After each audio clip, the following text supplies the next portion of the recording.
Өдөө хонд айгу ядаад хоёр спорт байгаа хэдийн нөгөө бүр бөмбөг тоглодог ч гэсэн өдөөд бол яг хоёр хуваагдж байгаа тий. Ингээд хоёр талаас өрсөлдөг бол өдөөд биш сакс бол яг нөгөө биеийн хүчтэй хурд тий ингээд нэг хүнтэй харьцаг контакттай спорт бол тий маш өөр. Тэгээ би өөрөөсөө юм контакттай спортод ороогүй бараг 10 хэдэн жил болж байна уу. 10 жилдээ сакс тоглодог байсан. Тийм бол тэр айгу тийм хүч шаардсан, төсвөр шаардсан байлаа. Тэгээд 5-5-аас гадна 3-3 гэдэг бол дангийн хөдөлгөөтэй шаардлагатай.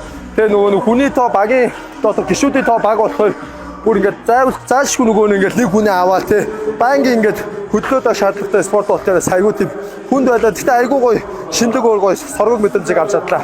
Нэг жилийг Солонгосын профешнл лигт өнгөрүүлсэн байгаа. Тэгээд энэ жил бол ирээд Хасумагастаас багтаага нэгдээд хамгийн клубээс гараагаа эхэлсэн багтаага нэгдээд өмнө авч чадаагүй аврагынхаа төлөө дахиад нэг зүтгээд үзье гэж бодоод тэгээд багтаага нэгдээд үндэсний дээдлигээ амжилттай явуулаад одоо плей-офф шатанд орж манай баг.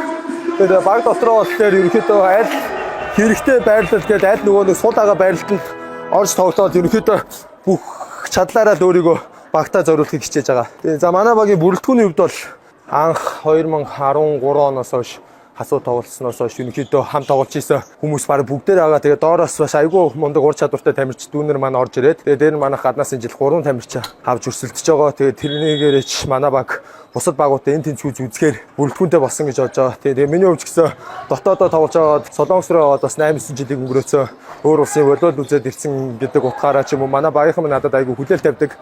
Бийсэн тэр хүлээлтийнх нь итгэлийг алдахгүй тулд өөр улсад те илүү сурсан зүйлсүүдээ багийнхандаа зааж өгөөд багийнхандаа аль болох тусуулах талаас нь биед ажиллаа. Тэгээ багийнхнаас айгүй сурах зүйл их байгаа.